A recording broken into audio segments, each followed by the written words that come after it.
Shout out to Squarespace for sponsoring this video.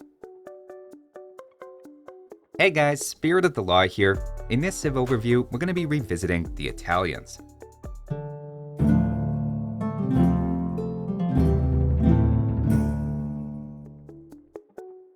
Now, Italians are officially an archer and naval civ, known particularly for being one of the strongest picks on water maps.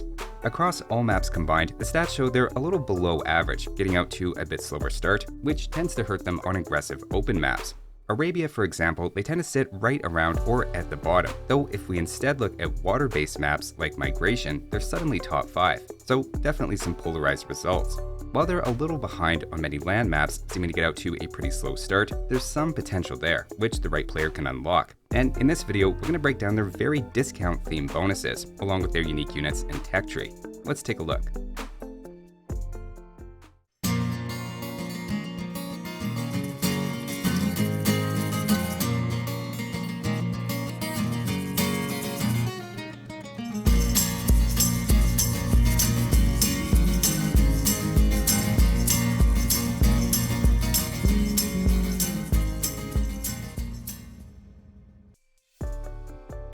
Starting off with their team bonus, Italians and their allies have access to the Condottiero at the barracks.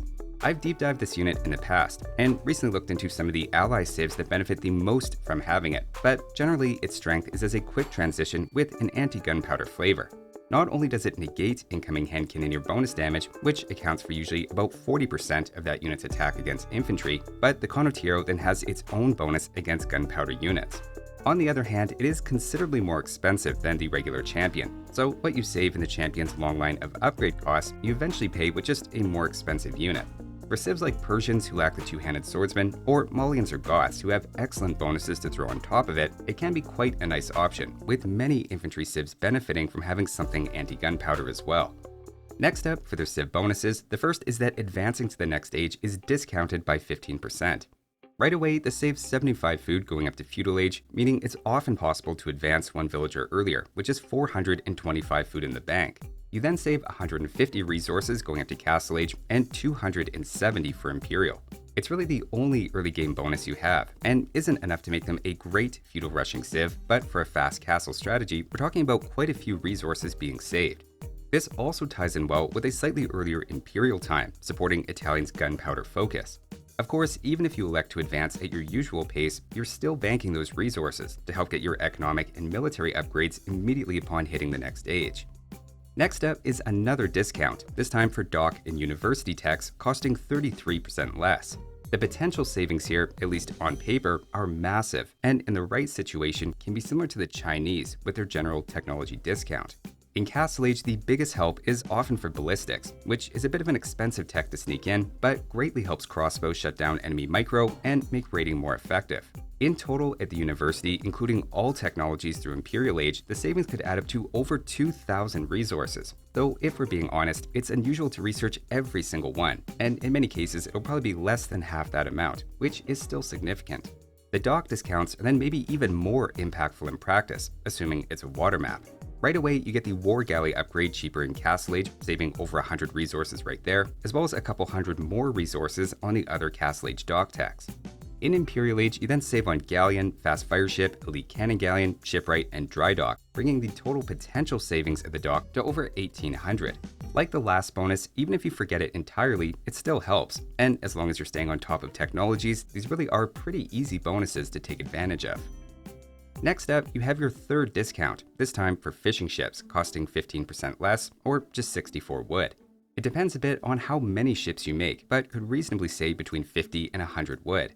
Even on the high end, that's not reliably as much as you get from some other top-tier Dark Age wood bonuses, like 150 save for Japanese, 80 to 120 for Malians discounted buildings, or 100 to 150 extra wood from the Celts bonus, but it can start to get close to that ballpark. I find this helps particularly on Nomad, when resources can be very tight early on, and sneaking out a fishing ship just a few seconds earlier can have a compounding effect on your food income.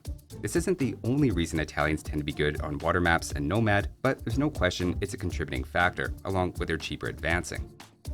And finally, their last bonus is your fourth discount, this time gunpowder units costing 20% less. As I always like to point out, a 20% discount means 25% more units for the same cost. So discounts are always a little better than they sound. Bombard towers aren't included here, but it's a nice help for massing hand cannoneers and even bombard cannons, as one of the most expensive units in the game, with Italians saving 90 resources on each one. Combined with a cheaper Imperial Age upgrade and discounted chemistry at the university, Italians become one of the civs most incentivized to go for early gunpowder. That may be a factor in their above-average arena and fortress results, where a quick switch into gunpowder tends to play a bit better than on open maps. So that's the Italians' bonuses. Funny enough, every single one is a discount, and despite not having a direct eco bonus, they can really end up in the same ballpark economically as civs that do. On a hybrid map where you focus a bit on water and a bit on archers into eventually gunpowder units, your discounts can add up to a couple thousand resources at a minimum, and in theory, you can even get into the 5,000 or even 7,000 plus range of total savings if you're making a lot of gunpowder units and are very liberal in researching techs. Of course, a lot of those savings come in the later stages of the game, at least partially explaining why they seem to fall behind in aggressive maps like Arabia. Another factor is they're kind of built around counters and cost efficiency instead of raw power. A great example of this is their unique unit, which we'll take a look at now, the Genoese Crossbowman. As usual, I recently looked at this unit in a lot of depth as its own video, but to briefly summarize, this is an alternative to the crossbow line at the castle, which sacrifices one range for one more attack, more hardiness, and a massive attack bonus against mounted units of all kinds. Given it seems to be helped in more ways than it's hurt, it's not surprising it then costs a little more in total resources, though it's actually a bit less gold. As always, the fact it's made at a castle can limit how easy they are to mass in practice, but in Castle Age at least, it's almost a strict upgrade over the archer line in situations where their shorter range doesn't work against them. The bonus against cavalry on top of +1 attack makes them actually quite dangerous to mounted units. And to give an example, a moderate group of Genoese crossbows without micro can eliminate a similar value of fully upgraded knights, taking only very modest damage. If the game ended in Castle Age, I think Genoese crossbows would have a much better reputation than they do, as it's basically a crossbow plus in many situations, even with that one less range requiring you to pay a bit more attention to them around mangonels. That said, it's generally not considered an S-tier unique unit, and I think that largely comes down to Imperial Age, where the elite upgrade gives a bit more HP and bonus against cavalry, but doesn't affect its attack, letting the Arbalester actually catch up in that regard, while still retaining one extra range. Late game, the Genoese crossbow really starts to lose a bit of that generalist feeling, and becomes much more of an anti-cavalry specialist in particular, on the back of its bonus damage, dealing with anything from elephant archers, camels, hussars, and even paladins quite efficiently. Considering Italians lack halberdier, it's a critical weapon in your arsenal against cavalry civs, with then the rest of your army composition usually built around then offsetting its weaknesses to siege and skirmishers. Another factor working against them in all comparisons to the Italian crossbow line as well is that Italians actually have great crossbows and arbalesters, thanks to a unique tech, which we'll take a look at next. This is Pavese or Pavese in maybe more authentic Italian, giving their Condottieri and foot archers, though not the skirmisher, +1/+1 armor. The melee armor is nice now and then, but the pierce armor in particular lets Italians in Castle Age take around 30% more shots head-to-head against crossbows.